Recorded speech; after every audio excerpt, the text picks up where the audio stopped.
We've gotten pretty comfortable with using our brackets with arrays, and I want to point out something to you that we have been putting in our program since day one and you haven't even thought twice about.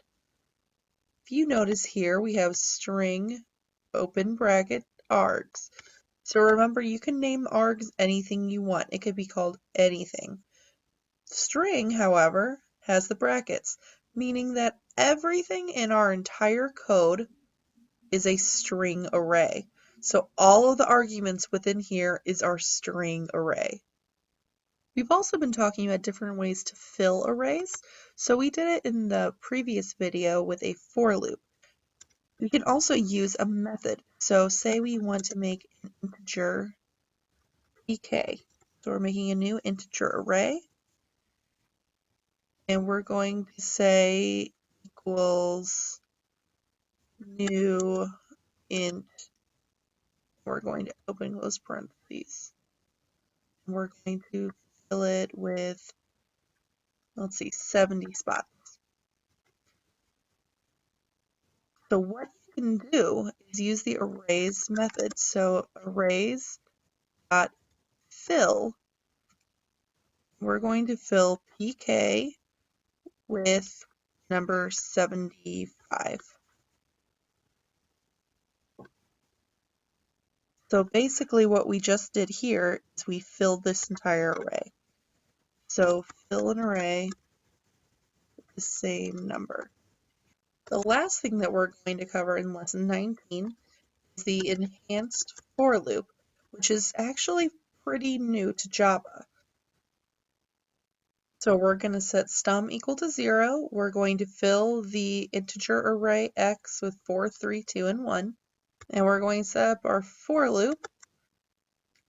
So we're going to set k equal to 0, and it's going to run until k is just under the length of x, so it's going to stop at 3. And each time this loop runs, it's going to increase k. So if you do not understand for loops by now, please, please, please come talk to me and I will be happy to go over them with you until you can do it in your sleep. And then we're going to keep a running total of our sum. So sum equals sum plus, and then we're going to say, it's sum equals sum, so we're giving a running total of squares added together. So it's going to do 4 times 4 plus 0, so it's going to save 16 in here. Then it's going to go through again, so this would be 9 plus 16, so 25, and so on. So if you also are a little fuzzy on this part here and how our loops are working, please come talk to me and I will be happy to go over it with you. And after the loop, we're going to print out our sum. So when it prints out our sum, we should get 16 plus 9 plus 4 plus 1, which is 30. So let's go ahead and run it just to make sure that it does. And it does down here. So this is not our enhanced for loop yet. This is our regular for loop. We should be very familiar with by now. Okay, so I'm going to leave the sum and my x array the same, but I'm going to come down here and I'm going to copy the for loop in the print. And then we're going to tinker with this one to get it to be our enhanced for loop. So in this loop, we haven't done anything to change our x array, but we changed sum. So what we're going to have to do is after this loop runs, we're going to have to reset sum to 0 before we run our new loop. And it's not real happy about that. If you look at that, it's a duplicate value. So we're going to call it sum1. Then change your values in here also. So all the places where you see sum in that second loop, change to sum1. So now we're going to edit our for loops to the enhanced for loop. So we're going to get rid of all of our stuff in here.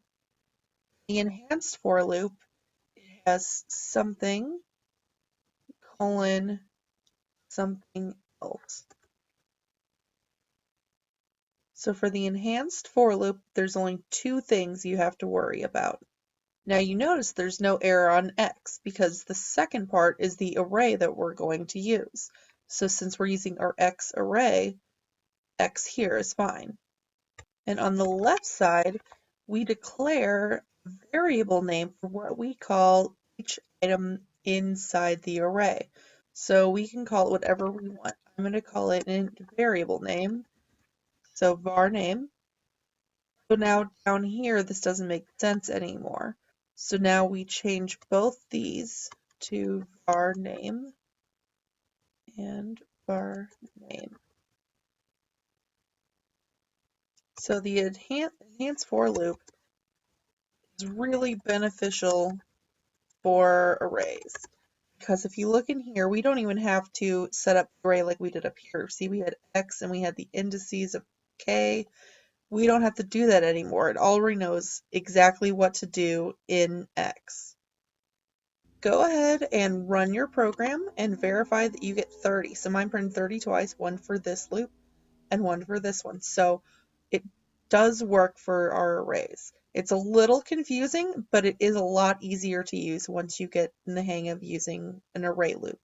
The last thing I'm going to tell you about these is if you came in and you said you wanted to change var name to 13 instead of 4, 3, 2, or 1, and you run it, it's still going to give you 30. So once your array is in the loop, they're read only.